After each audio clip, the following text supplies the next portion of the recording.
tagumpay para sa atin. Ang lahat ng tagumpay ng Panginoon ay tagumpay natin. At siya'y walang kabiguan. Maging ang kamatayan na hindi nagtagumpay na siya'y hawakan ng matagal at siya'y nabuhay na muli, isang pangako na ang lahat ng sumasa kanya ay mabubuhay ding muli.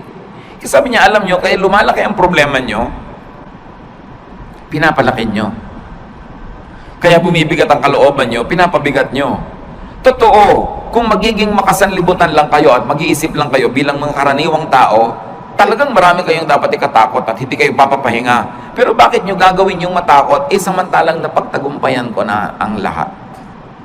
That in Christ we have our victory. That even in our personal performance, we might fail every now and then, but it is not our performance that counts, but the performance of the Lord. Hindi yung kulang sa atin ang binibilang, kundi yung kapupunan na ibinibigay ni Jesus. Hindi yung ating karumihan, kundi yung paglilinis ng kanyang dugo. Hindi yung ating mga kamalian, kundi yung kanyang pagiging tama. Ang siyang ibinibigay at ibinibihis sa atin, kaya marapat lang na atin itong unawain. Life is indeed a gift to be enjoyed and shared. Like love, enjoyment and happiness is like a handful of sand. Yun pong buhangin, pag hinawakan nyo lang ng nakarelax ang kamay nyo, andyan lang. Pero subukan yung sobrang diinan ng hawak, sikipan, dumudula sa pagitan ng mga daliri natin yung buhangin at datatapong lahat. When you hold too tightly, sand slips through your fingers. And happiness is like that. Enjoyment, like love, is like that. Pag sobrang mong hinigpitan, nawawala. Dapat relax ka lang. Relaxing and knowing how to relax could be a great tool of survival in this age of stress. Marami talagang stress ngayon. Pati nga inumin mong tubig, binabayaran na, binibili, nung araw naman hindi. Maraming gastos ngayon na dati hindi naman gastos. Yung load, ang laki-laki ng pera mong napupunta sa load, dati naman hindi ginagastahan yan eh. Marami talaga. Pero marami ring blessing na available. Kita nyo naman, nagsusurvive ang lahat. Life is even better. So how to rest and relax, or how to live really, is our topic. And how do you do that? Do not hurt yourself. Marami pong mga tao nasasaktan, kaya lang hindi nila alam sila ang nananakit sa sarili nila. Kaya kailangan matanggal yung takip ng ating mata at mabunyag yung katotohanan na madalas tayo ang may likha ng mga nananakit sa ating sarili. You've got to identify and define your self-inflicted pains. Parang yung nagpepenitensya, siya ang nag-aapanhampas sa sarili niya. Siya ang nagsusugat at nagsasakit sa sarili niya. Marami mga tao ganun ang ginagawa nila sa buhay. Although, hindi kasi tayo laging conscious. Ano-ano po ang mga self-inflicted pains? Kasi kung meron kang tatanungin, gusto mo bang saktan ang sarili mo? Ang sagot natin, syempre hindi. Ba't ko sasaktan ang sarili ko? Gusto mo bang lagyan ng asido ang loob ng puso mo? Ba't ko lalagyan? Puso ko yon. Gusto mo bang pahirapan ang sarili mo? Of course, I will not do that. But the truth is, many of us do it. Ano po yung mga pahirap na tayo rin ang may likha? Jealousy, covetousness, and greed. They hurt. Napakalaki ng sugat, hirap, pasanin na ibinibigay sa atin kung tayo ay nagsiselos, naghahangad ng hindi atin, naiinggit, o nagiging sakim. Oras na meron kayong kinakainggitan, pinagseselosan, hinahangad na hindi naman ninyo, pinapahirap nyo inyong loob. Yung merong mana ang kapatid mo, gusto mo maging sayo rin? Yung merong magandang damit ang iyong kapwa, imbes na matuwa ka at maganda yung nakikita mo, maiinggit ka pa. Yung hindi na sayo, pinipilit mo pang maging sayo, gagawa ka ng mga tricks, gagawa ka ng mga kasinungalingan para maging sayo yon. Ang hirap mag-maintain ng kasinungalingan. Ang hirap gumawa ng mga tricks. Ang hirap maging parang gagamba na gumagawa ka ng sapot para yung dumadaang mga lamok biglang mahuli at kakainin mo na siya. But if you are greedy in life, if you're ruled by greed, you will never relax. Because you're forever inventing schemes. Gagawa ka ng mga paraan kung paano maging iyo ang hindi iyo. Kung paano aagawan yung mga tunay na mga may-ari. Kung paano sisiraan yung ating mga kinakainggitan. Self-inflicted pain yan. At gaano karami sa inyong high blood pressure, gaano karami sa mga cancer ng katawan natin na nagmula sa sobrang pahirap natin dahil pinapahirapan natin ang sarili. Dapat tulog ka na, hindi ka patulog. Dapat payapa ka, hindi ka payapa. Dapat nag-enjoy ka, naiinis ka, naiinggit. You harm your body. At pagpatuloy natin ginagawa yon, yung mga maliliit na mga laso na yun na iniipon natin sa ating katawan, nagiging sakit. Ang tatamaan yung mga pinakamahinang parts of your body, so doon magmamanifest yung mga sakit. Pero ang totoo nyo, nagsisimula sa isip mo yan. Nagsisimula sa iyong espiritu. Kaya sinasabi nga, mind over matter. Halimbawa yung mga taong sobrang magsikap, talagang nagpapakamatay, nagkakandara pa para laging panalo, para laging mas maganda ang gawa niya, mas mataas ang score niya, mas kahanga-hanga ang kanyang performance. Gaano karami doon ang dahil lang sa inggit? Sabi sa Ecclesiastes 4:4, "Then I realized that we work and do wonderful things just because we are jealous of others. This makes no more sense than chasing the wind." Si Solomon nagsasabi na pagtando ko na ang dami nating ginagawang kadakilaan, ginagawa lang natin dahil inggit tayo sa iba. At gusto nating maging mas dakila tayo. Halimbawa, although hindi ko naman talaga alam ang intensyon ng mga gumawa nung malaking pinakamataas na building sa Dubai. Ang taas na building para lang masabing nasa kanila yung highest building in the world. But what is the context of a tall building, for instance in Manhattan, in New York? Kasi wala nang space, itataas ba ng itataas yung building mo? Kasi wala nang space. Pero sa Dubai, na ang lapad-lapad ng disyerto, na kahit ihiga mo yung building, ang haba-haba, everything is first floor, ang ginhawa sa lahat, pwede dahil may space, ba't mo tataasan para ka lang maging tallest building in the world? O ano nangyari sa kalagitnaan ng proyekto, bumagsak ang ekonomiya, so ngayon, kinailangang iligtas sila nung kabilang state para matuloy yung project, napalitan yung pangalan. So, ano pa ang mga pinagagagawa natin? Halimbawa, yung mga estudyante, bakit marami sa mga magulang tinutulak ang anak na tumaas ang grade? Dahil gusto ba nating tumalino siya? O dahil gusto lang nating matalo niya yung isang kakompetensya sa grade? Bakit kailangan ang laki-laki ng TV mo? Ang liit ng bahay, lampas na yung TV sa dingding, nakikita na ng kapitbahay yung gilid. Bakit kailangan? Kasi malaki yung TV ni Kumare. Bakit kailangan mas malaki ang hikaw mo? Dahil ba talagang yung tenga mo kailangan niyang paglambitin ng mga mabibigat na hikaw? O mayroon kang kakompetensya. Bakit kailangan mas maliit ang baywang mo? Marami tayong ginagawa mga kapatid, pahirap sa sarili just because we're competing with other people. So sabi ni Solomon, vanity, meaningless. Isang pagpapahirap sa sarili na hindi kailangan. Isa pa bang pagpapahirap natin, fatigue. Fatigue hurts. Too much work is painful. Ang dami mga tao sobrang magtrabaho, tapos ang konti lang naman ang nabe-benefit nila doon sa tinatrabaho nila. At the end of the day, sila yung lugi. Sinong nakinabang? Ang mga kamag-anak nilang batugan. Mga kamag-anak nilang tamad. Hindi nag-iisip, saan kaya ako kukuha ng ganitong gagastusin? Ano kayang gagawin ko? Pero at the end of the day, nagkakaroon din. Dahil kahit nagger ka, kahit nagagalit ka, bibigyan mo rin. So ikaw si lugi. Kaya lugi sa buhay yung mga OC, yung mga obsessive compulsive, linis ka ng linis, kasi iba dumi ng dumi. Hindi ko alam hanggang ngayon, hindi pa po ako decided kung tatawagin kong blessing yung mga taong walang pake. Yung may baha, walang pake. Tulog. Yung bukas may gastusan, walang pake. Pero at the end of the day, nabuhay din sila ng 70, 80 years old, masaya pa sila kaysa ikaw worry ka ng worry, isip ka ng isip. At ang nangyayari tuloy, dahil mahilig ka mag-isip, ikaw tuloy ang sasagot sa mga gastusin niya. Kasi ikaw yung responsible. But is that the way to live? Do you want to be like that? You've got to let go of some things. Going against your conscience for the sake of gain hurts. Gaano karami mga kapatid ang ginagawa natin na labag sa ating budhi? Siro, ginagawa mo para lumaki ang iyong kita o para mapalapit ka sa isang taong pinupuri mo ang totoo, nandidiri ka sa kanya. Ginagawa mo pero naiinis ka sa sarili mo at ginagawa mo yun. So ba't mo ginagawa? Yung bang gain na mapapala mo doon is more than the loss.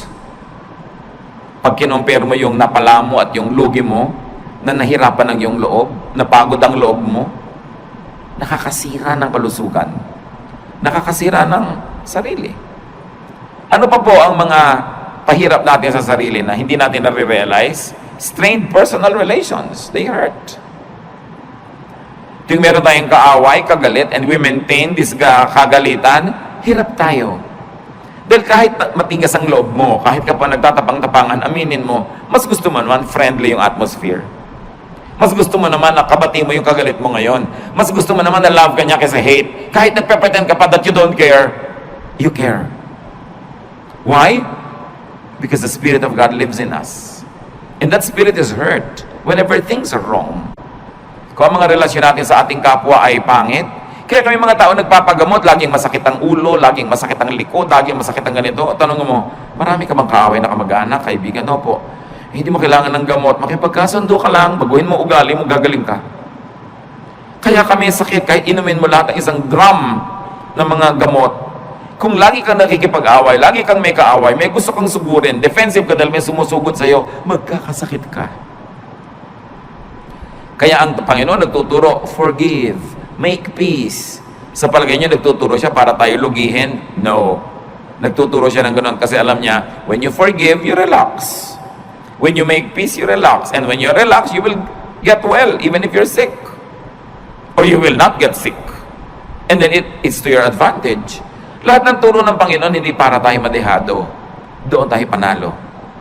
Ang tulo ni Satanas, yun ang mahirap. Yung dapat ikaw ang panalo. Talunin mo siya. Dapat mas mataas ang score mo. Dapat mas mayabang ka sa kanya. Dapat mas malakas ka. Hindi ka mapapahinga. Pag lagi ka nakikipag-compete. And these are usually the burdens of and deception in highly professional vocations or in competitive endeavors. Yun ang pinag-usapan natin. Kaya nga kuminsan meron tayong kapatid o pinsan na masyadong baliwala, yung sobrang bahala na, sobrang hindi siya nag-aalala. Ang totoo, mas minsan humahaba pa yung buhay niya kaysa sa'yo.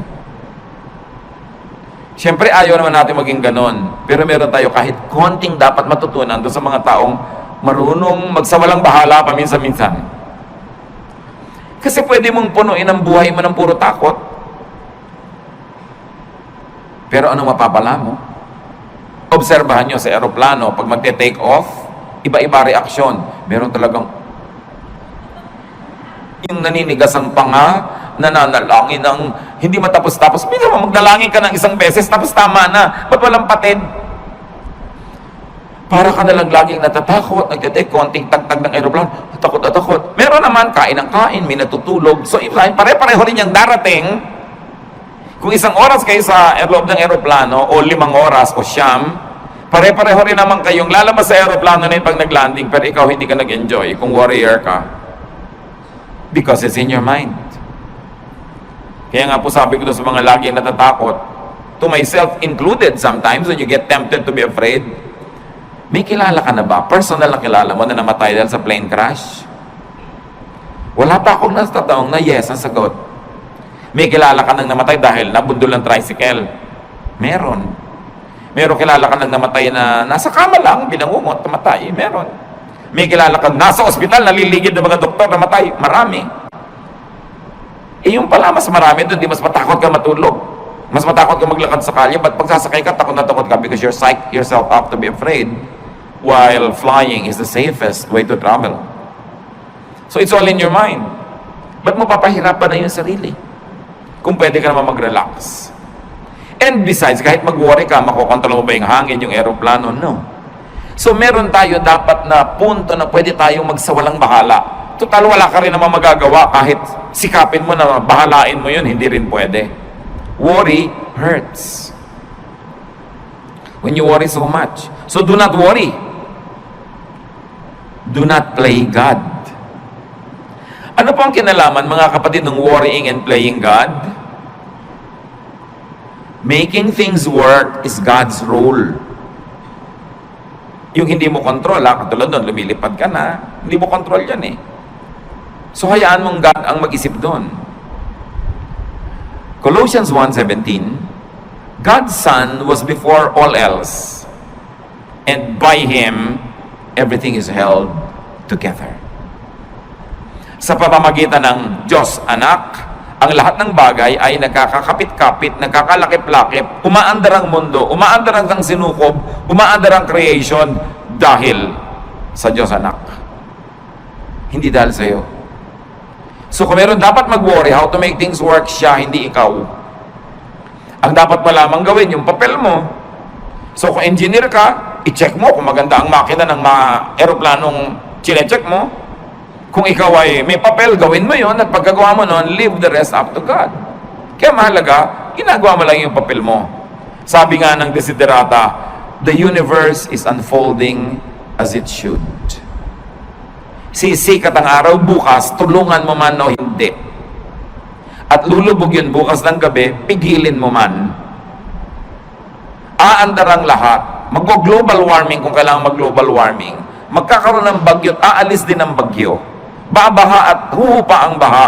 Lahat pa ulit-ulit lang na mangyayari. Hindi mo yung problema kasi hindi ikaw ang Diyos. Ang problemahin mo lang yung munting daigdig where you move, where you can make a difference, and then leave the rest up to God. Sabi ng Jurassic Park, life finds a way. Mga magulang, nag-aalala tayo. Naku, yung anak ko aaten ng picnic, baka mahulog.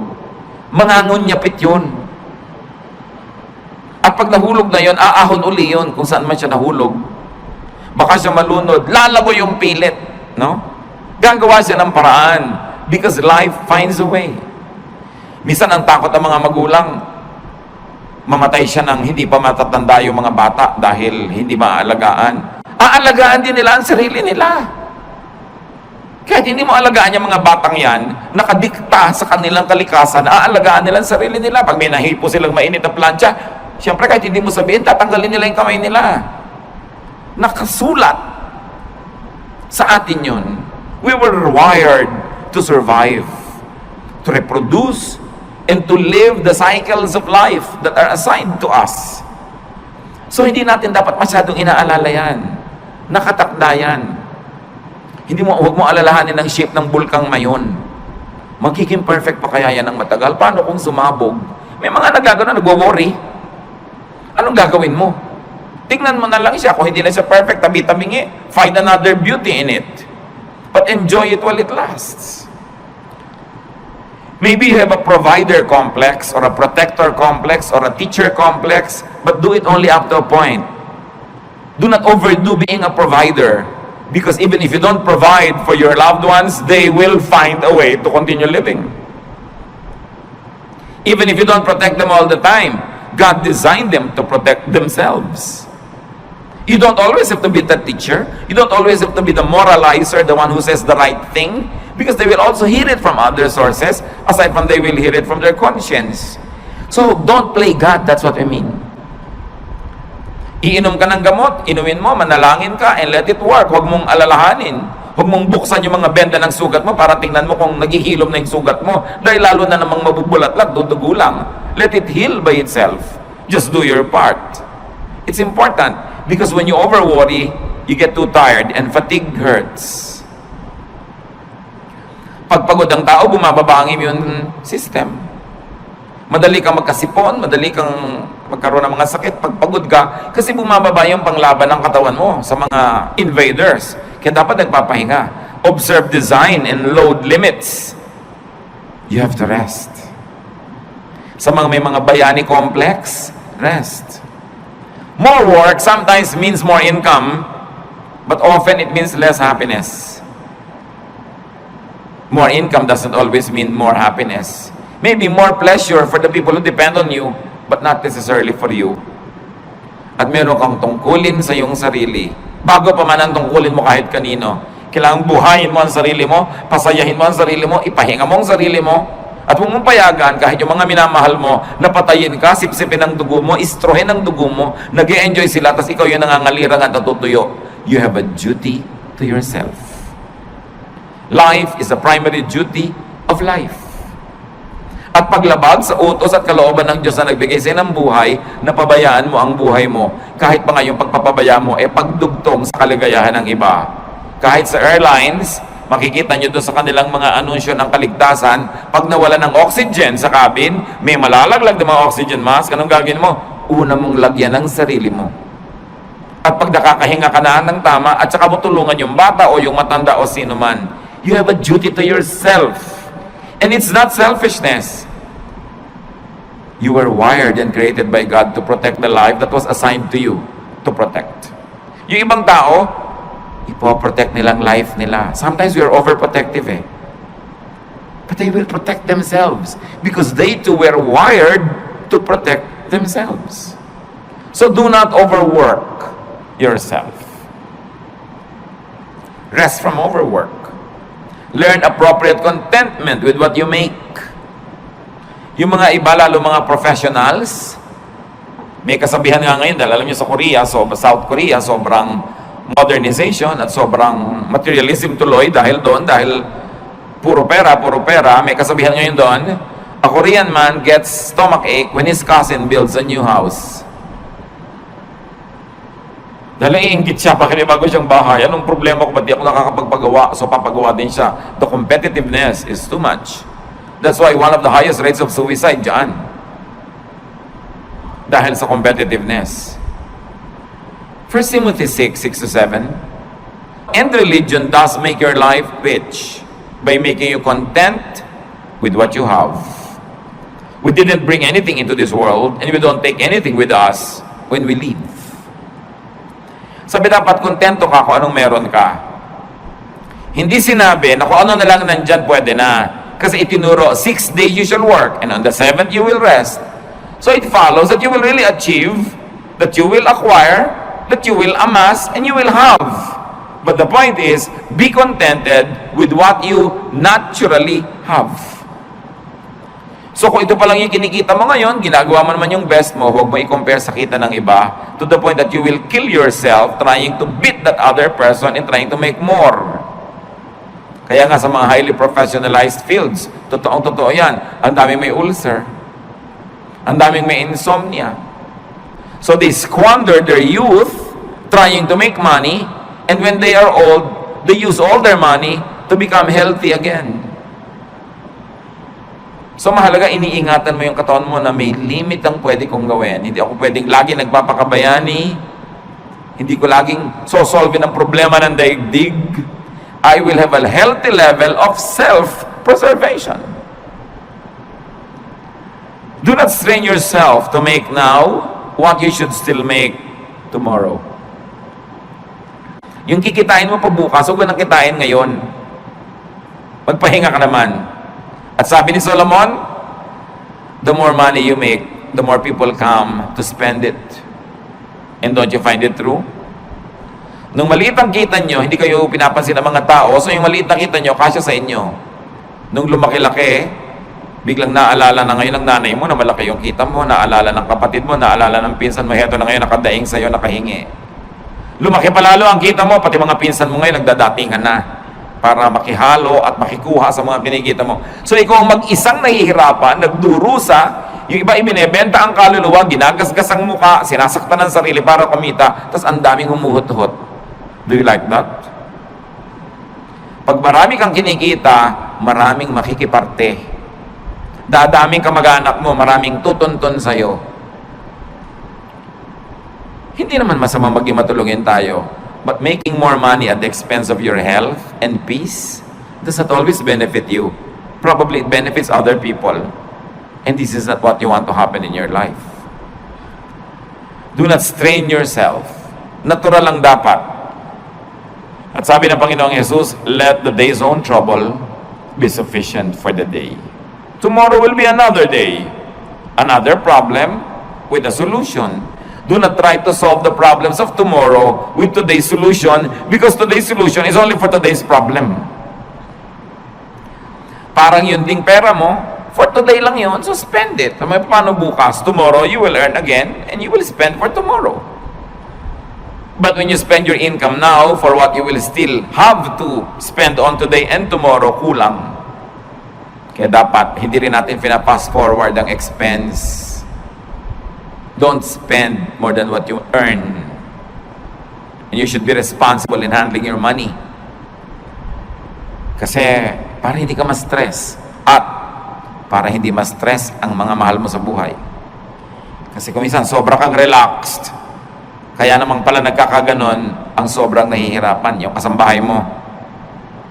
Magkakapera ka, gagastahin mo sa walang kwenta. Pagdating ng bill ng kuryente, ng tubig, itong kasambahay mo nagbabayad. So ang pinag-uusapan natin mga kapatid is how to rest and also how to let your loved ones rest.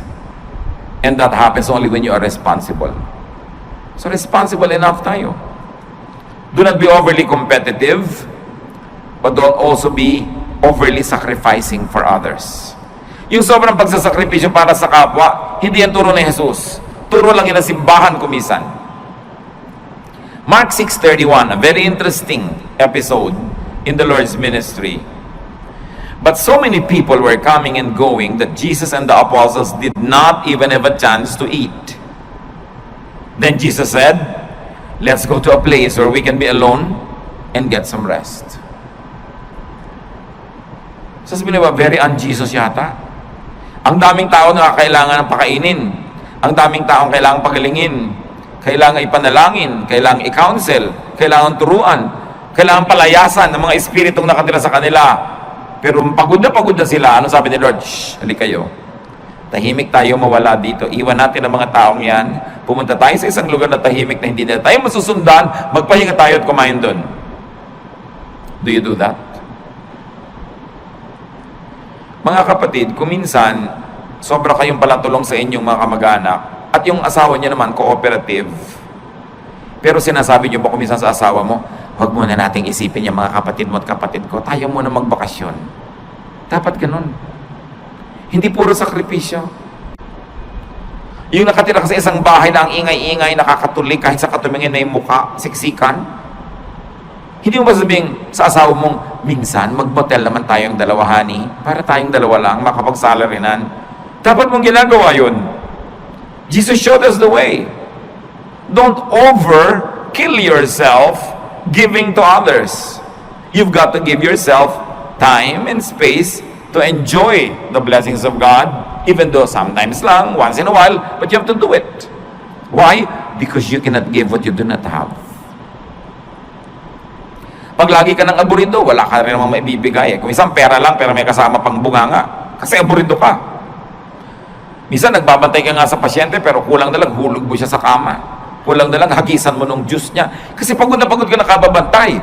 So, pwede mo sabihin, mga kapatid, kayo naman magbantay sa nanay. Pagod na ako, mainit na yung ulo ko pati sa kanya. Why? Because we have limits. So, wag nating sobrang pagodin din ang kapwa natin. Sa mga families, kumisan unfair eh. Yung nag-aalaga sa magulang, yung isa lang napa-assign, dapat take turns. Para fresh ka. Kung may mga hirap, kailangan you take turns facing the difficulty. Hindi lang isa yung naka-assign. Observe your limits and observe your Sabbath.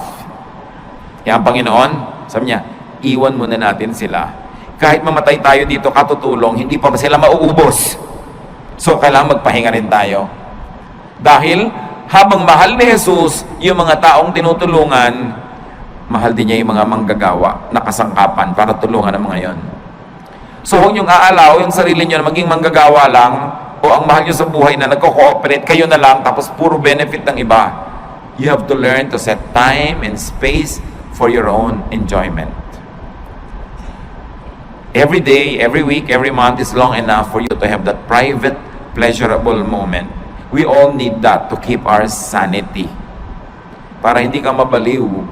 Kaya yung nasosobrahan, hindi ba, kinakausap na ang butike, nakikipag-chess na sa anino, at nakikipagtalo kung sinong nanalo. Why? Wala man lang pahinga. Walang relaxation. Another self-inflicted pain is anger. Anger hurts. Gaano karaming kalusugan natin nasisira dahil nagalit tayo o nananatili tayong galit. Tuwing galit ka, nagdurusa ang iyong katawan. So, ang totoo nun, ikaw nagpaparusa sa sarili mo. Kaya yung magagalitin, mga kapatid, huwag na kayo makipag-away. Yun lang sila nagagalit sa inyo. Yun na ang parusa sa kanila. Kasi napakalaking parusa sa katawan, sa isip, sa emosyon na magalit. So, contain or avoid anger. And once more, don't play God. Why do I say that? Because anger is the prerogative of the perfect. Dapat yung perfect lang nagagalit. Yung author ng perfect moral law, pag na-break yun, dapat siya magalit. Siya yung author siya yung Diyos. Yung author ng natural law, siya dapat magalit when it's broken. Pero tayo hindi naman author nakikibasa lang tayo. You are not perfect. You are not the author of morality or life. You are just a fellow creature, a fellow beneficiary and traveler, a fellow seeker, in fact, a fellow sinner. Kaya wala kang karapatang magalit. Isipin nyo mga kapatid, ano mga kinakagalit nyo? Kayo ba, Diyos? Ano mga kinakagalit natin? Perfect ba tayo? So may imperfection yung tao, pero perfect ka ba? Besides, you were not designed to be angry. Nung nilikha tayo ng Diyos, hindi niya tayo dinesign na magalit. Kaya pag nagagalit tayo, we go out of the design, we destroy the intentions of the manufacturer, and at the end of the day, we destroy ourselves. Hindi bagay sa atin magalit, hindi tayo dapat nagagalit. Your bodily system goes awry when you get angry. Nagkakasira-sira, nagkakawasak-wasak ang nervous system, electrical and chemical balances of your body na iiba pag nagagalit ka. Kaya may ibang nagagalit, they become, sabi nila, temporarily insane. Nakakapatay. Traffic altercation, nakakabaril ka ng kapwa, tapos makukulong ka forever. Dahil lang nagalit ka. That's why galit should be controlled. And your bodily system, including your soul, gets damaged when you stay angry. So dapat hindi magalit, at tapos kung nagalit na, dapat hindi tanggalan. Kaya ang sabi sa Bible, do not go to bed while you're still angry. Do not let the sun go down on your anger, which means, huwag mong patagalin yan. Pero yung merong nagdaramdam sa inyo, 7 taon na, gusto nyo bang tumapa kayo sa tamtax at huwag nyo alisin sa talampakan nyo ng 7 taon? Ito yung naglalakad kayo, kumikirot, dumabaon, nagnanana. Higit pa ron pag meron kayong galit na kinikimkim sa puso. Dahil hindi lang talampakan na naapektuhan ang inyong puso, ang inyong isip, ang inyong emosyon, relasyon sa kapwa, relasyon sa Diyos, kalusugan. It is foolish to remain angry. So, don't remain angry dahil kayo banal. Pero kung hindi kayo banal, at least be intelligent. Still don't be angry. Because it's not good for you. Huwag kayong magkim-kim ng mga sama ng loob. Ibulalas nyo kung kailangan ibulalas, o ipatawad nyo na lang, pero huwag yung kim-kimin. Huwag yung kim-kimin. Nararanasan nyo na ba na mapapadighay kayo, hindi nyo maidighay-dighay? Di ba? Ang hirap kim-kimin. Subukan nyo mag-kim-kim ng sinok. Ang hirap. At yung mga kinikim-kim pa natin, mga kung ano mga sama ng loob, may LBM kayo, kinikim-kim nyo, ayaw nyo ilabas, ano mangyayari sa inyo? Di ba? Alam nyo mangyayari sa inyo? Masahol pa ron ang galit. But Satan is so deceptive that we don't realize that that simple anger is destroying us. Pag nakita mo yung tao, tumataas ang presyon mo. Pag naalala mo siya, nawawalan ka ng ganang kumain. Baka maging violente ka pa. Lugi ka. So rest and relax. Rest your body, your senses, with pleasure and beauty. Kaya kailangan natin ng kagandahan. Kailangan natin ng kasiyahan. Observe the human body. It's really a fun machine. Pag tinignan mo ang bawat bahagi ng iyong katawan, it's a fun machine. It was designed for sensual experience, which religion demonizes, but the law of nature is the purest law of God. So ginawa ka niya ang body mo na may mga kiliti, may mga saya. Bakit pagka inom ka, mayroon pang masarap na temperature? Pagkakakain ka, may masarap na lasa? May tamang alat, tamang asim? Bakit pag may tinitingnan ka, dapat maganda yung shape, tama yung kulay? Pag may pinapakinggan ka, hindi noise, dapat music. Bakit nilagyan tayo ng Panginoon ng iba't ibang senses? For us to enjoy those senses. So, you relax your body with beauty. Nililinis mo ang bahay mo para maganda, mabango. Nililinis mo ang kapaligiran, inaayos mo. It's great therapy. Please your eyes, your ears, your palate, your taste, your nose, your skin, your body. It is not ungodly. Why? Because our spirit lives in this body. Kung ang gusto ng Panginoon, spirito ka na lang, di dapat sumakabilang buhay ka na. Tanggalin na yung spirito sa katawan, pero inaalagaan natin yung katawan. Akala ng iba, pag relihiyoso ka, ini-ignore mo yung katawan mo. Taking care of your body is one of the highest forms of spirituality. Because your body is a gift from God. It is even called temple of the Holy Spirit. Do you want the temple to be ugly? Do you want it to be disorderly? That's not what you want for your temple.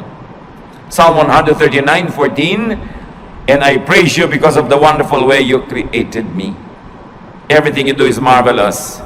Of this, I have no doubt. So people will be people, humans will be humans. And it's not wrong to be human because we were created to be so. Do not pit spirituality against sensuality. Ang tunay na espiritualidad, hindi puro pagtitimpi at pagde-deny ng senses mo. Inilagay yan for your enjoyment. It is a gift. And in fact, the senses are also doorways to the spirit. Marami mga sensual experiences nagiging pinto para pumasok ka sa spiritual world. Halimbawa, ang ganda-ganda ng worship singing. Di ba nadidinig yun ng tenga? But because you hear it and it's beautiful, you are transported in a spiritual way to the point that you say, I heard God. I saw God. I felt God's love. I was ministered to. Na-bless ako. Tenga pa lang yun. Kaya napakalaking krimen sa mga musicians sa church na hindi nagpa-practice. Kasi paano mo itatransport yung mga tao to a spiritual level kung tunog mo pa lang nayayamot sila dahil mali. So imbes ikaw makalimot sa sarili at madala ka sa spiritual level, hindi ka makalimot-limot dahil kitang-kita mo, dinig na dinig mo yung mali. Nagiging critical ka patuloy, nagiging palapintas, nagkasala ka pa. Pero kung maganda talaga yung music. There was a long stretch in my spiritual life na ang talaga nagdala lang sa akin, mga kapatid, kanta ng choir. Umaaten ako ng church na yun ng kung ilang taon, nung isang attendee ako. Bihira naman ako talaga mabless doon sa message. Boring talaga. Bihira talaga ako mabless sa ibang nakikita ko, pero inaabangan ko lang yung kanta ng choir, and that sustained me for a long, long time. It was enough food for me. But can you imagine kung maganda na yung kanta ng choir, maganda pa yung message, mabait pa yung kapatiran, mabango pa yung church, maayos pa lahat, maraming pinapasukan sa senses natin yung blessing ng Diyos. Kaya hindi ba may aromatherapy? Pagpupunta ka sa mga spa, ano pong gusto nyo? Yung nakakapagpahinga, yung nakakagising, yung nakakatulog, kung ano-anong maipapaamoy sa'yo, pipili ka ng scent, because through the nose, the spiritual world becomes real. Kaya kung nakatira ka sa mga lugar na ang baho-baho ng paligid, di ba away ng away ang mga tao doon? Kasi pag amoy mo, nasa utak mo na agad yung baho.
Of troubles, and it will present a lot of troubles.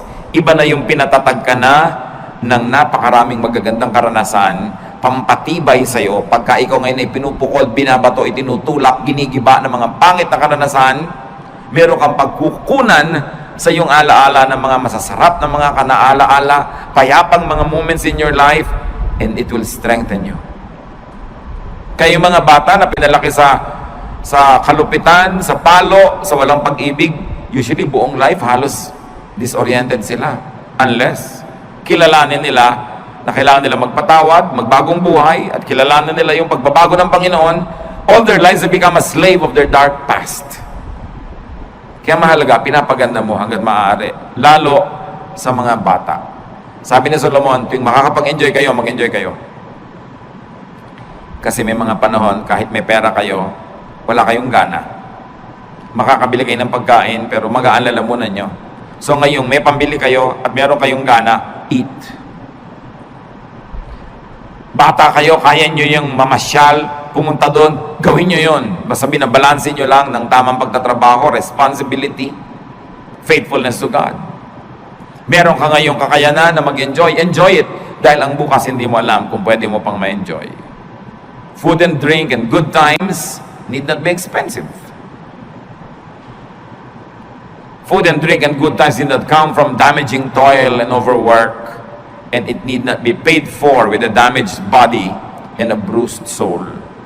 Hindi totoo ang chismis na kailangan mo pa magkasala, magnakaw, gumawa na masama para ka mag-enjoy sa buhay. Maraming bagay na libre at maraming bagay na hindi naman mahal. Ang kailangan lang baguhin natin attitude. We must remove from our value system the notion, the mistaken notion that spirituality means suffering all the time. If God likes you to suffer, bakit niya lagyan ng nerve endings ang iyong katawan that is meant for enjoyment? Because God likes us to have a good life. No eye has seen, no ear has heard, no mind has conceived what God has prepared for those who love Him. Another way to relax and how to live is to rest your spirit by doing good. Ephesians 2:10, we are God's workmanship, created in Christ Jesus to do good works, which God prepared in advance for us to do. Sabi, likha tayo ng Diyos. Nilikha kay Jesus para gumawa ng mga mabuti, at yung mga magagandang gawain natin, inassign na noon pa man, bago pa tayo sinilang. So may assignment tayong lahat na gagawing mabuti. At pag hindi nyo ginagawa yon, may bahagi na inyong puso na lamukot, lukot, tiklop, pipi, nagdurugo, nasasaktan, may kirot. Kasi wala ka sa design. Dapat hanapin mo, kapatid, ano yung assignment mo sa mundo, anong mission mo. Sa buong buhay, sa isang taon, sa isang buwan, sa isang linggo, sa isang araw, sa isang oras, nag-iiba-iba yung mission na yun. Lagi ka lang sensitive. Anong maganda na pwede kong gawin ngayon, ang assignment ko kay Lord? Gawin nyo. Sasaya kayo. Basta ginagawa nyo ang kalooban ng Panginoon, may pera kayo't wala, malusog kayo't hindi, nag-iisa kayo o may kasama, may malalim kayong saya na tinatawag sa English na joy. It is not dependent on outward events. It is there in your spirit.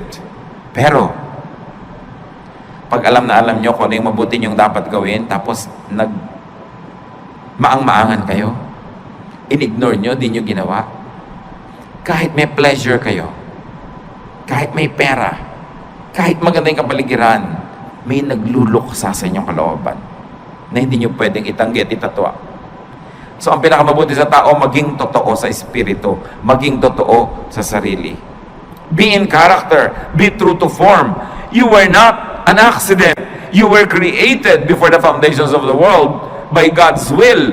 Hinintay lamang na lumabas ka sa panahon at sa lugar, pero meron ang kalooban ng Diyos para sa iyo at may assignment ka na.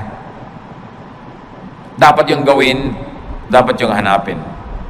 Pag hindi mo ginagawa yon, may pera ka man, mataas man ang iyong kalagayan, sikat ka man, may kulang. Parang naglalakad kang merong bato sa loob ng sapatos mo na natatapakan mo, hindi masaya, hindi masarap. Psalm 62:1, my soul finds rest in God alone. My salvation comes from Him. Hindi tayo mapapahinga hanggang wala tayo doon sa sentro ng kalooban ng Diyos. So huwag makipagtunggali, huwag lumaban, makiayon. Flow with the Spirit of God, enjoy the trip, enjoy life, do what you have to do good, be righteous, and then meet your Maker. when time comes. There will be no regrets when you have lived a full life. Nabigyan mo yung dapat mong bigyan, nakain mo yung gusto mong kainin, which of course entails work. You have to work, you have to earn it, so that you will have something for yourself and more to give away. Kasama tunay na espiritualidad ang pagtatrabaho, yung pagiging responsible, but don't be overly responsible because you will only be full of stress. Marunong ka dapat magsara ng dapat isara, lumimot ang dapat limutin, magpatawad ng dapat ipatawad para nakapahinga ang iyong kaluluwa. Pero mahalaga, punuin ang buhay ng mabubuting gawa. Revelation 20:12, I also saw all the dead people standing in front of that throne. Every one of them was there, no matter who they had once been. The book of life was opened. The dead were judged by what those books said they had done. So lahat ng ginawa natin, ginagawa, gagawin pa, nakalista, at magiging basihan ng final judgment. Doing good places you in the path of God's blessings. Doing good gives balance and peace. Halimbawa mga kapatid, nalilito kayo, gagawin ko ba mabuti o yung hindi mabuti?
Doon, pwedeng gamitin both ways. Na pag maibigin ka, yung pag-ibig mo, natatakpan yung pagkukulang ng taong iniibig mo. At di ba totoo? Pag mahal nyo yung tao, na pagtatakpan ng pag-ibig nyo yan eh. Pero ito pa, pag maibigin kayo, at umibig kayo sa kapwa, pati yung mga pagkukulang nyo, natatakpan. That's why love is the answer. And you know the other side of it, the opposite, hatred. Why hate when you can love? Pareho lang nakakapagod yan. Parehong kailangan mag-invest na ng emotion, ng kilos. Mas nakakapagod pa nga to hate. Pwede kang sumimangot, pero pwede ka rin ngumiti. Mas maraming muscle ang ginagamit pag naninimangot, kaya mas tatanda ka. So ngumiti ka na lang. Why do wrong when you can do right? It's not even a choice. It is so obvious that it should not even be a choice. So doing good places you in God's blessings. Doing good is powerfully therapeutic. Kapag dumarating yung panahon mga kapatid na naiinip kayo, nalulungkot, nababagabag, na-stress, kaka-nervous breakdown, nagkakaroon ng panic attack, do good. Therapy yun. Kesa mag-book mo kayo sa bahay mainip, maghanap kayo ng magagawa para sa kapwa na mabuti. At sa pagbuhat nyo ng mga bigatin ng buhay nila, nakalipas ang maghapon, hindi nyo napansin, pati yung sarili nyong bigatin, nailampas na rin na itawid. Always do good. So rest and relax. Ecclesiastes says there is a time for everything.